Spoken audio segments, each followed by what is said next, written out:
All right, thank you, Morgan, and we are back with Behind the Remodeler, and we're episode 3, and I am with Victor Drodz, and he lives in the area of College Station, right? College Station, correct, Ryan College Station.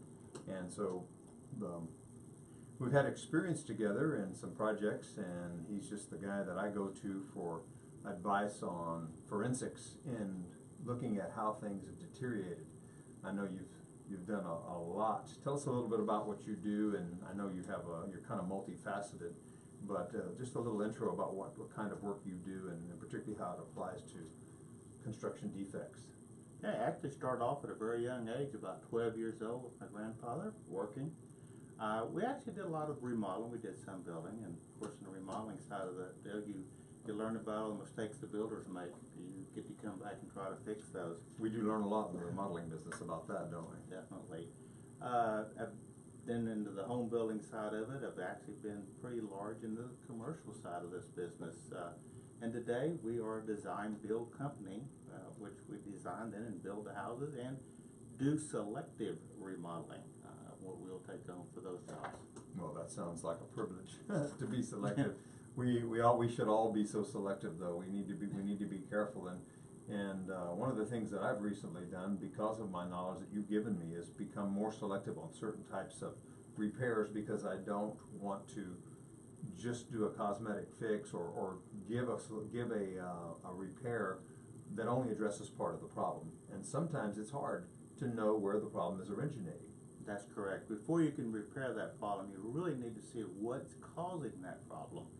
Then you can design a repair to fix that. Yeah, I told you yesterday when we had lunch that I said I don't think anybody will ever hire me again to do a repair on a second floor patio that's supposed to be a waterproof deck, because I'm telling them that may only be part of the solution. As I've learned in another project that you consulted with me on, the stucco or some other place can be getting into the deck problem. You know, we look at a deck and we think a patio or a deck that we walk out on that's supposed to be waterproof, we think if we seal that up really good, that we're going to be in great shape, and every homeowner thinks that way too. That's correct. I remember inspecting that one for you, and I was impressed by the way you did that deck. That's beyond and above what most people have ever done. So you had no leaks from that area. But we had a problem, didn't we? You did. Tell everybody about that problem, what caused that, and how severe it was. Well, that problem was very severe, and I've actually tracked it back to the downspouts of a parapet wall, since this was more of a Spanish-style house, and the original builder did not put any flashing in, let's call them holes. They go through the wall, they drain the water off the roof. Which are drain points, They're actually draining into the wall, and then into the ceiling of the garage, and then across and into the porch of the area that you had repaired. It actually had drained so far that it filled in the columns, and the wooden side of those columns were the structural multiplied. columns were large. I'm going to paint a little picture of what the job looked like when I did the repair, and that was to repair the tile that was popping on the deck. That's what it was. Everything in the house, everything on the house looked reasonable. It looked normal. The house had been built for a few years, but the tile was coming loose on the deck, so they wanted me to make sure that the deck had no moisture coming in through, and there were obvious signs that there were penetrations on this flat deck that had a beautiful travertine floor. Had a beautiful travertine floor on the second floor deck, and it was just really nice. And then the first floor deck below it also had some of the similar issues. So we bid to solve the penetrations and the problem that had been was obvious on the deck itself. But little did we know that there were other problems with the house, and that was where you're talking about, with parapets and stucco not draining and so forth. So now I'd like you to just kind of paint a picture of what you saw when you came out after the damage had been done by the parapet walls and the stucco not draining. Tell the picture you saw. What was the condition of the home? Well, actually the deck still looked good. You couldn't tell that there's any issues there, but the condition of the home, it was very unsafe to be on the upper floor of it. The columns, which were structural, had emulsified the wood in there, and they were actually starting to crumble and compress Yeah, from their starting own to weight. crush. Beams were starting to deteriorate within that structure. So it was obvious it was not in the deck itself that was causing this problem. Right, I mean, literally, another way to put it, was the decks were falling off the home. Correct. And these were very large decks with very large stuccoed columns and arches and bands, beautiful projections on the bands. It had an antique stucco finish, and we're talking, 50 to 70 foot long decks. I think it was probably somewhere around 75 feet long. Correct. And then first and second floors, and each deck was supposed to be waterproof. Correct. And they were, the decks themselves were, but what happened is other things that were on top of those decks, the things that drain onto those decks, were not draining onto the surface, which was now waterproof. Would you say that's a good explanation? That would have been correct, yes. And then they were draining behind the structure. That was actually before it got to that part of the structure, which and I noticed that when I was up there looking at all this, that, hey, you could turn this upper deck into a shower and it would not cause a problem down below it. Right. So where is the problem in this deck? It's got to be another issue that water is it's actually getting in between it somewhere. And so we actually had the company Mapei come out there, Latticrete, Systems come out and inspect all of our work before we did it, so that we could have a long warranty on it. We gave them a 5-year warranty on that, on the work that we did, workmanship warranty, that nothing was done improperly. And so we had a great guy doing the work, but of course the homeowner thinks, well, why am I having problems? But this is why I wanted you on the podcast, is because you can tell people from an unbiased point of view that there are many issues that need to be looked at in constructing these types of problems. So what does this fall under the category of waterproofing? Is that what we're talking about? Most of the problems I see are waterproofing, so yes. And how widespread is this problem in the nation? It is nationwide, most definitely. Florida may be one of the worst spots right now with all their stucco, having lots of issues with stucco and due to waterproofing. I see it in my area a lot. It's just widespread. Right. I've heard that approximately I've read that approximately half of the homes that are stuccoed in the United States are improperly done and are experiencing some type of problem because of it. I would believe it, since it's costing millions of dollars a year in damage at this time. A lot of people may not even be aware that their house has some issues with their stucco being damaged. Yeah, and when you came down yesterday from Bryan Station, we had lunch, and I showed you 2 projects that had taken place within approximately 1 week, where I had been invited out to bid on, to give a projection of what it would cost to fix their big stucco problems. And you saw pictures in both cases of one that appears to be mostly cosmetic, but in the other case, it's literally coming off the walls, right? That's correct, yes. And so a lot needs to be said about what goes in behind the stucco and what goes in behind the structure where would you say, if you could isolate one of the biggest problems that you see recurring on things, why there's a problem with, tell the homeowners and all those listening and professionals listening, why is it causing structural problems behind the stucco? Moisture.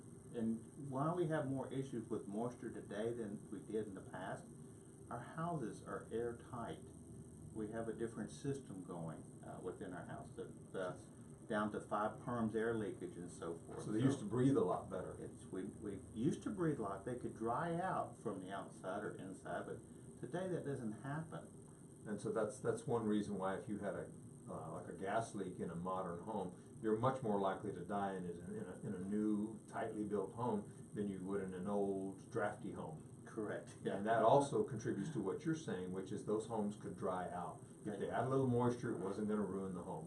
Yeah, we had what we call self-ventilation back in those days. Where today we have to turn on a fan to ventilate the house. Yeah, we really do, don't we? And people aren't always doing that, and so it's a problem. So to get technical with it, Victor, how is this water getting in from the outside of something that's stucco, which we feel, most professionals think stucco is going to prevent water from getting in. How is it passing through? What's happening? You can have what's called vapor drive. That could be from high winds and pressure from the rain pushing moisture in. Running our air conditioner, remember we dry out the air inside the house. Where does moist air go? To the dryer. To the dryer. Air. It So always then wants we to get even that out. Penetration. So it's kind of wicking, trying to pull. There's like almost like a vacuum through the wall Right. system. Mm-hmm. Great. Then you have your issues with your flashing, but someone didn't flash something properly. A lot of our trades today are not trained. And I always said, most of these companies, Tyvek and all those Dow, they offer a lot of free training out there for these people. Go do those. And waterproofing, they'll show you how it's to be done. We waterproof from the bottom up. And we always have to remember that. And I've seen people go the other direction, so then your houses are taped wrong. Yeah, they're not shingled effect. You want That's a shingle correct. effect, just like on a roof. You don't start from the top down. You work your way up and covering over what you just put on. Yes, flash it, caulk it, tape it.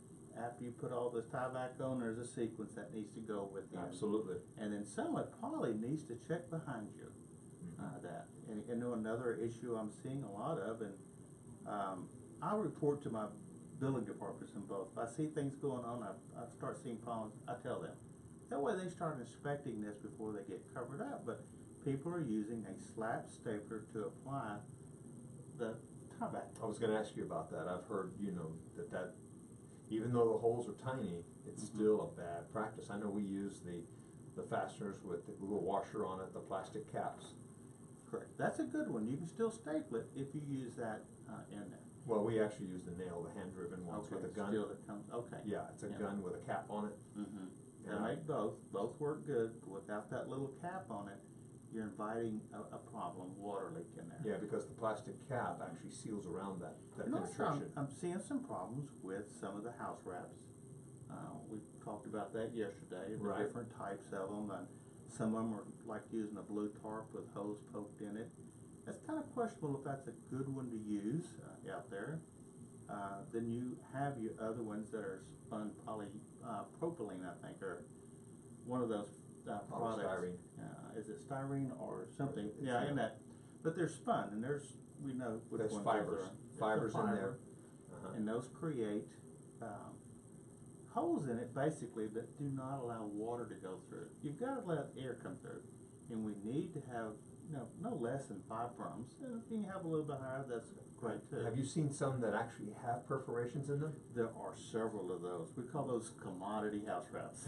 Those are cheaper. They're probably they half are the cheaper. I've price noticed that. of some of your top names. So it's your blue tarp with a bunch of holes in it, That's all it is. and it is allowing the house to breathe. But if it ever gets wet behind there, it's also going to allow moisture to draw through it. Correctly? It will. Correct. If moisture's not going through it already. Exactly. And I would be willing to bet that moisture would, and there's some ways to test this stuff before you use it. Yeah. So it's not a good thing to do to cut back and try to be conservative on your house wraps. That's Use correct. one that's proven and tried and tested. I think just to get into pricing, they're changing whatever area you are, but let's just use the figure 160 for a roll of Tyvek. Tyvek, those products that we know are really good, versus the other ones, like I always call them burlap because that's what they look like, but are blue Yeah, tarp. $80 or something. They're $80. That's right. But $80, and that ensures your work. Yeah. Why not? Yeah, and on most jobs, you're gonna use a couple of rolls. On a remodeling project, we're gonna use 1 to 2 rolls. If we're doing a whole house of siding, we may do 2.5 rows, so you're exactly right. What is $150 to $200 to ensure the entire project is done right? So that's a very, very good point. No callbacks in that. And then make sure that you use a good quality tape with it. We always say, follow the manufacturer's instructions. They're there for a reason. They sure are. And if you do, you'll cover yourself too on if something goes wrong. I mean, it goes back to if you're gonna be in this business for the long haul, you're going to use these things because you're going to eventually, you're gonna get a call back. If Correct. you do not do them, a lot of people have not been in business long enough to know this. but you're going to get a call back, you're going to get hits on your reputation if you don't use these proper products. So it behooves the homeowner to use people who are obviously invested in this industry and this profession for the long haul, because they have probably adapted to something that they can live with and not have to worry about callbacks. Correct. I mean, you know, again, you and I both know that we never stop learning in this industry. Never. I constantly still go to school. Yeah, and then products change. I mean, first of all, it'd be hard enough to learn it all. If nothing ever changed in this industry, it'd be hard enough to know it all anyway. Well, you wouldn't. But when it keeps ever changing and new products and new research comes out, that just means even more impetus needs to be given to education. Correct. The research and the testing. I do a lot of testing myself. Right. Just to see how I know you things do. work. I know you do. We benefit from that. Yeah, and they joke at me. All these companies are always sending me rolls of tape, and I have a storage building out in the back behind our shop that I put that on the hot side of it, so see what it does in the sun, to see which one holds up. There's actually some that have been there for 15 years. And held up well. Some of them are gone. Yeah.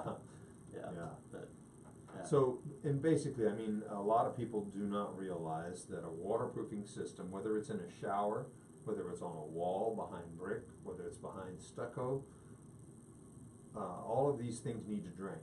Correct. And you just said it right. A system is what we're looking at here. It's not just the tie back that works great. It's not just the flashing.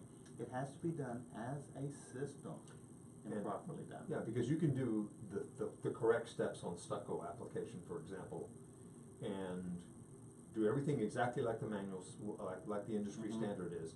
But what's behind that could basically be the issue. Correct. If your stucco fails, and then now this weatherproofing behind it or waterproofing has to back it up. Right. And it can do that almost indefinitely as long as it's not getting exposed to UV light and elements. Correct. And UV light is really destroys it. People think, I think a lot of times our waterproofing and our house wrap that goes on there to protect that house until we get this cladding or coating over it. Right. That's all it's for. That's not true. It's after that gets put on, because you don't realize how much water drive, vapor drive actually is coming through. It still is part of the system. It remains a vital part of the system long after the cladding goes up. And I think you're exactly right, that people think, and including a lot of the trades, feel like, oh, if I poke a hole in that, I'm going to cover it up, I'm going to put my brick. If I knock my hammer the hole through it later, or I want to just hold my hammer up through that, I can poke a hole in it, it's not going to matter, because I'm going to put brick, or I'm going to put stucco over it. And they're not really worried about it because they think their next step, or the next step that somebody else is doing, is going to give the ultimate coverage. But it's same is true in a tile shower. Correct. There's plenty of people I know for a fact that believe that the tile is the waterproofer. Yeah, they do. And that the grout, if the grout fails up, I gotta, the reason that the shower's leaking is because the grout failed. The grout and the tile are just cosmetic. Coverage, the same as mortar and brick. Right, it's no different than mortar and brick and stucco. It's to prevent you from getting to that system, the other elements of that system to keep that are actually doing the waterproofing.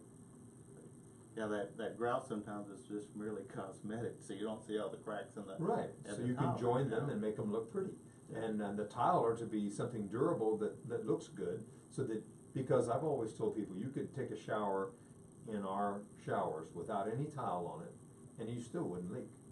But you wouldn't want to do it a long time because it's eventually going to abrade. It's not meant to have soap on it. It's not meant for people to rub up against it. It's not meant to have hard water deposits. It's meant to be protected, and then it protects, and then everything on top of it performs really, really well. Correct. That's why a lot of the cities now have made the builders start doing a water test on the showers. They'll come and inspect that just to make sure the pan is not leaking. That's right. We do that here. We have to set the ball in there, the test ball in the drain, and make sure that it's holding water. Now, it'd be nice if you could do that on the entire walls, but that's pretty impractical to do. But truthfully, the walls can start the leaking just like in the deck we were talking about. Correct. And typically it's around your recesses and so forth that you would put in. That you get the So most, this is- most You problems. would get those problems there, Mhm. correct. And I've noticed another thing is that most of the time when there's stucco problems, it's a lot of exposure to the water and a lot of windows that don't have eaves over them. Like in two-story situations, that first floor window doesn't have an eave over it. And you see a lot of, what in my opinion is happening, you tell me if I'm right on this, it's revealing the shortcomings of the builder. When you have an overhang that covers everything 2 feet, and if you have a window that was not flashed correctly, you're not gonna know it because the eaves are covering you up. But as soon as you raise that eave up another floor, and now your window has no protection on it, you discover whether your builder flashed that window correctly or Sounds like not. you must have read some of my stuff. But that is correct. Is that, have you written that? Actually, I haven't written anything you've written. That is, that is correct. If you do have eaves and overhang, it does help protect your wall a lot more, from it.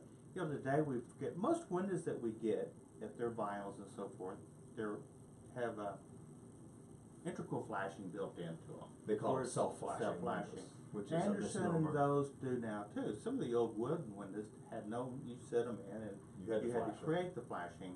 Today, a lot of times, we will still use a galvanized head flashing above that, just in case, especially if we have a big wall above it, a lot of exposed areas. And hopefully we stop that. And then people, again, applying that house wrap. Everyone used to put that house wrap behind that window flange at the top. It goes over the window It goes over flange. it, right, and you Yeah. see that done incorrectly so often. Well, you're right, I mean, it exposes a lot, and we're only gonna continue to see more and more problems in the industry until people get it right from the start. It's great to have people like you that can support, people like me and, who are trying to do the right thing, and when a builder, like in this case, we found out that the builder had done things improperly. We want to get the word out to everyone that you need, if you're gonna tackle a problem, attack it correctly from the beginning. Don't go in with a patch-up attitude, because you're going to probably pay twice, like this homeowner did. Correct. They had to pay twice, and I'm not even sure that they learned their lesson in the second time. Well, actually, it's 3 times, because the builder did it once, they paid for that.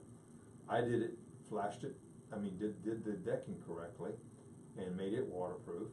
Then they had someone go back and do the deck again. But I don't think that they ever really addressed the issues, the underlying issues, and it's very subject to having a problem again. Yeah, and if they came back in and redid the deck again, that was kind of a waste of money, and there was absolutely nothing wrong. I met the gentleman I think they hired out there, and really was not very educated in all these processes in there. Right, I could see that real quickly. He was pointing to the wrong issues, as you pointed out in your report, and the homeowner was looking for a quicker fix at that time, and they really wanted someone to just tell them, hey, that it wasn't their fault, or that they could get some solution. So that was not an easy thing to rectify. But in the long run, I mean, whoever gets that house now, if they sold it, is going to have to deal with the big ultimate problem. So, I mean, this is an example of what we're trying to avoid. That's why we do these podcasts, and I really appreciate you joining us for a few minutes, talking about some of these waterproofing issues that are so prominent in stucco, veneers, and decks, and so forth. We're going to do more, and y'all can always listen to us on the radio show. We're going to have a podcast of the radio show that we do every Saturday at 2. So look forward to that, and thank you very much, Victor, for joining us on episode 3 of our podcast, and look forward to doing another one with you in the future. I do too, and thank you for allowing me to share the information to help other builders and remodelers. Great.